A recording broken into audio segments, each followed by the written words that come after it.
X-Men Evolution was perfect, from the character designs, to the characters' personalities, to the choice in costumes, to the setting as a whole. This was a reimagining of the X-Men if they were teenagers in the early 2000s, and it worked wonderfully. This was made to help build off the hype that the first 2000s X-Men movie drummed up for the characters in the new millennium. But it did a whole lot more than just drum up excitement for the X-Men movies. Rather, it is the second best adaptation of the X-Men I've ever seen put on TV. They made each and every one of the core cast members of this show feel alive, unique, and interesting, while also paying respects to the versions of themselves that came before and trying their best to add fresh new twists to these characters. And so if you'll indulge me for a little bit, I want to talk about why I believe X-Men Evolution was so perfect. And if you're interested in content like this, please like, subscribe, hit the hype button down below, because I'm going to continue to make content like this going forward. For me, I think it's three things that X-Men Evolution did that made it so special. Its ability to accurately get the characters' personalities right while still making changes to the characters that make this adaptation worth watching on its own merits. Its ability to add new and long-lasting changes to the X-Men lore that not only stayed in the show but extended to the comics and further. And finally,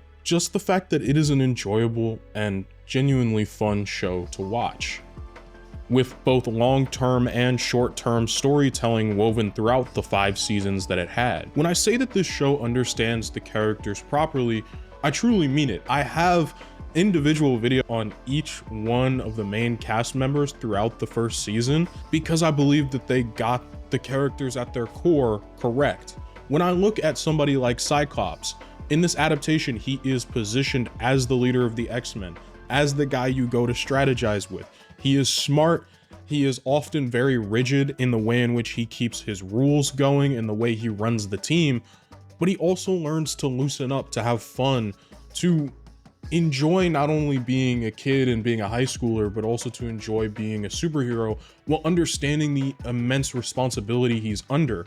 Throughout 5 seasons, we get to watch him go from being a high school student to being a full-time hero whose job it is to teach the next generation of X-Men what it means to be a hero. When I look at a character like Jean Grey, she is no longer just the plot device who has such immense and overwhelming power that you must relegate her to putting up a shield and getting tired every episode, much like the 90s cartoon at the time had done, mainly because Jean was so unbelievably powerful she'd just wipe most threats off the map that the show had presented at the time. But she was also kind of characterless in the original 92 X-Men. I love that show to death, but that's just me being honest.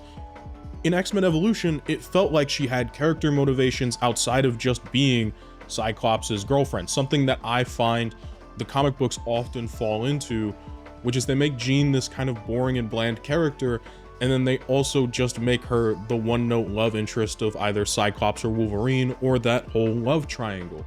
I feel like Jean got a lot more agency throughout these 5 seasons. Again, I don't want to rag on 90s X-Men too hard because 97 came in and blew everything out of the water, but I'm speaking at this show from the time that it came out. I mean, I have always joked on this channel that I prefer my telepath shinier. Emma Frost has always been one of my favorite characters, and so by proxy, I've never really been the biggest fan of Jean, but this show helped open my eyes to not only what kind of character Jean could be, but also just how enjoyable she can be as a character on her own, even outside of a relationship with Scott, which I think is one of the biggest strong points for this show, is the relationship between Jean and Scott and how non-toxic it is relative to whatever we see in the comics and especially in the movies. And that segues me quite nicely into Wolverine. I made a video saying that I think this is one of Wolverine's best adaptations ever, and I firmly stand by that because he sits in the role that I love to see Wolverine in, which is this fun uncle of the team. And when I say fun, I mean he's gonna train you damn near to death, but he's still gonna love you. He's still gonna come out and protect you. He's not embroiled in this love triangle between him, Scott, and Jean, which I often feel diminishes Wolverine as a character and is so overdone and boring that I'm glad that was avoided for this show and was rather just saved for the movie adaptation, which I love the X-Men movies. because they were really what got me hooked into the X-Men. But when you read the books and you watch the movies, that's a video for another day. Either way, I think Logan's position in the show was really well done, and I think his journey from being far more separate and much more of a loner in the first season especially, towards him being a full-on mentor, and the evolution from him wearing his classic Wolverine costume to, in season 4 and 5, wearing a traditional X-Men costume to show that he is bridging the gap towards truly being a mentor and being a full-time member of the team, was beautiful narrative and visual storytelling. Kitty, I also think, was very well done. She was one of my favorite characters throughout the show. She's also one of the youngest X-Men, a part of that original cast the first season brought together, and I thought she was done exceptionally. And then of course we have Storm, who also takes on a mentorship and leadership role much like Wolverine does, except she steps into it from day one. I mean, what more could I ask from my show than to give me these characters that I love so much done in such a great format? Now, with all of that praise, there were also changes made for this adaptation. This is why I saved Kurt for this bit of the video. Nightcrawler is one of my top 5 X-Men. He has always been one of my top 5 X-Men. He is the most human X-Men out of anyone on the cast, despite looking the most quote-unquote alien. And the show nails his personality to a T, all except for one small point. And when I say small, I actually mean major, that being his religion. The show actively chooses not to touch on his religion at all. And while I understand why they chose to do this, as this is a kids TV show, so I'm not really surprised they didn't bring his Catholic guilt into the kids TV show, it's really the only knock against Kurt that I can give. And while it's something that I wish would have been given, I also firmly understand that this wouldn't happen for the kids show. So as far as this adaptation can take it, I think it did a wonderful job with the constraints given, building a version of Kurt that is still recognizable, still lovable, still blue and fuzzy and amazing. And then, continuing to speak on changes, we look at one of the most changed characters visually, that being Rogue. Rogue gets her typical backstory where she's a part of the Brotherhood. She is not necessarily a good guy, but also not necessarily a bad guy. She has her crush on Scott, and while they do skip the absorbing Carol Danvers version of her origin, they do a good job at presenting her powers as a curse, as something that she does not want to deal with, and as something that isolates her from the world. And this is part of where I think the setting of the 2000s really comes in, and the rise in what I would call the scene, as really emo and goth culture existed in a very much different version relative to when the scene kind of came in and took over and melded all three into this one simple aesthetic. I think she's probably closer to a scene aesthetic more than she is like a traditional goth or emo aesthetic. Please correct me if I'm wrong. I did way too much research for this stupid bit. Either way, Rogue takes on this more scene appearance and is often affectionately referred to as Goth Rogue. And I think for the setting of the year 2000, it fits phenomenally. One thing I think this show does extremely well is it takes advantage of being set in the modern day and being set in the year 2000. And one of the ways it chose to reinvent Rogue was to give her this more scene look. A girl that is isolated, that cannot touch people, and is often standoffish with her personality already relative to what her powers were, has this more scene aesthetic, keeps more to herself. I think it was a beautiful visual change. And while I do think that Rogue continues to have her usual Southern charm, having it juxtaposed with this younger version that is also more reserved, more goth, as you can say, was a really great touch for differentiating the character and has become a fan favorite. It's definitely become a favorite of mine, and while I would never want this to be the default version of Rogue, I think the change is beautiful. And then of course, that leads us into the very next change, which is Spike. Spike is a character that was created entirely originally for the show. I can really take a guess as to why they did it, which is not a whole lot of black representation on that OG X-Men team, and they wanted some black representation, and so they decided to make an entirely new character for the show, basically stealing all of Marrow's powers and giving it to Spike. Spike is one of my favorite characters from this show. I will be biased because growing up seeing another black kid on my favorite team in the X-Men was something that I found so relatable, and I absolutely loved him for it. And while I was extraordinarily harsh on him in my season 1 video covering his character arc, which was over a year ago now, it's been a while, man. I really did love what they did with the character in seasons 2, 3, and onwards, especially when it came to being basically the leader of the Morlocks. I thought that was great progression from him. I thought it was amazing to see, you know, what a secondary mutation can look like when it's not beneficial necessarily. I really enjoyed what they did with Spike. And earlier in this video, I had mentioned, you know, characters making the leap to other versions and adaptations of the X-Men and even the comics. I wasn't actually referencing Spike.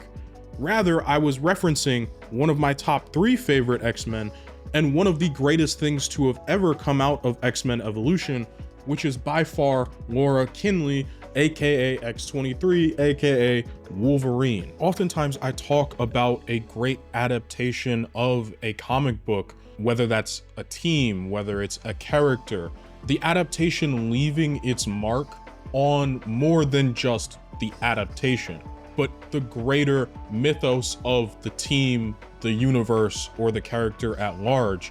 And that's something that X-Men Evolution did with X-23.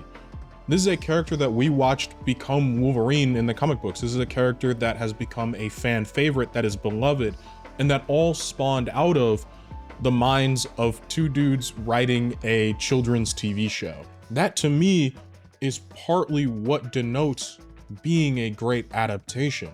And also I'm super biased because I literally have an X-23 figure on my desk right next to my computer, and my computer also has a big ass sticker of X-Men Evolution on the side. I'm a gigantic fan of this show. It has a ton of fun slice of life episodes where we just get to see the X-Men going on about their lives as teenagers. I have been on record saying that I think the X-Men are uniquely suited to the teenagerification, as I'm going to call it, that we saw a lot of superheroes go through during the 2000s, all the way even through the 2020s for kids' TV shows. They made Iron Man a teenager and Iron Man Armored Adventures, and we know how much I love that show. They did it to Spider-Man, to where most of his adaptations were college-aged before the year 2000, and afterwards to appeal to that younger market, and especially with one of the greatest adaptations of his character ever in Ultimate Spider-Man, which heavily popularized Spider-Man as a teenager. Throughout the 2000s, and really 2000 through 2020, we've seen these characters be made teenagers. I think the X-Men, it is uniquely suited to, due to the fact that they not only started as teens, but also it's a lot of what the X-Men is these coming of age stories, these figuring out who you are, how to navigate the world as a minority. And you do a lot of figuring that out in your teenage years. And I think that's what made this show so uniquely perfect to its setting. So when it had these slice of life episodes where we're watching a group of the girl X-Men go out and be superheroes on their own and have a girl posse episode, it made sense. When we have these episodes where characters are just focused on school or sports, or one of my favorites from season 1 where it's Spike Cam, where he's got his camera and he is just going around recording things for a school project because he sucks at some of the other projects. Which, shout out that teacher for allowing him to do this unique and very cool extracurricular activity to get his grades up. One that actually suits his strength rather than just playing into whatever the school curriculum was. You know, we had Kitty and Rogue in the same episode arguing about who gets the top spot at the play. Just these fun slice of life episodes. And then we have more serious, more overarching episodes, like the final 2-part special, which is all about Magneto trying to find the perfect mutant. We have some of these more serious episodes, like what is, in my opinion, one of the greatest holiday specials ever in X-Men Evolution's holiday special during season 2, which is all about Angel and actually does delve into tackling the ideas behind religion, the ostracization of those we view as different when they don't fit the mold of what we believe them to be, all while also making an effort to show that it is not just Christmas that gets celebrated at that time of year, but there are a myriad of other holidays that people participate in. And I thought that was also really important, especially being younger. Not all of my friends celebrated Christmas, and while it's the most profitable holiday, and that's why I assume so many superhero adaptations focus on that one specifically, I thought it was really nice that they showed that other traditions were out there and being celebrated by our favorite characters. I liked that some characters were shown that, like, hey, they're not going home for the holidays because their home is at the school in the found family, and they don't really have people to go back and see. And other people are going home to their families to enjoy traditions, and it's not making it so that it's just sad for those characters that stayed home, but rather giving them something to do. The music that accompanied the show was also something that I absolutely fell in love with, and something that oftentimes find with more modern kids TV shows tends to be lacking is those background tracks, and how memorable and almost how warm and fuzzy they felt for me to watch, especially when I'm watching a show like X-Men Evolution. But part of that might just be childhood nostalgia at the end of the day, the warm and fuzzy feeling. But I liked how active and vibrant the background music was, how I could easily recognize the tone of a scene by the music that was playing at the time.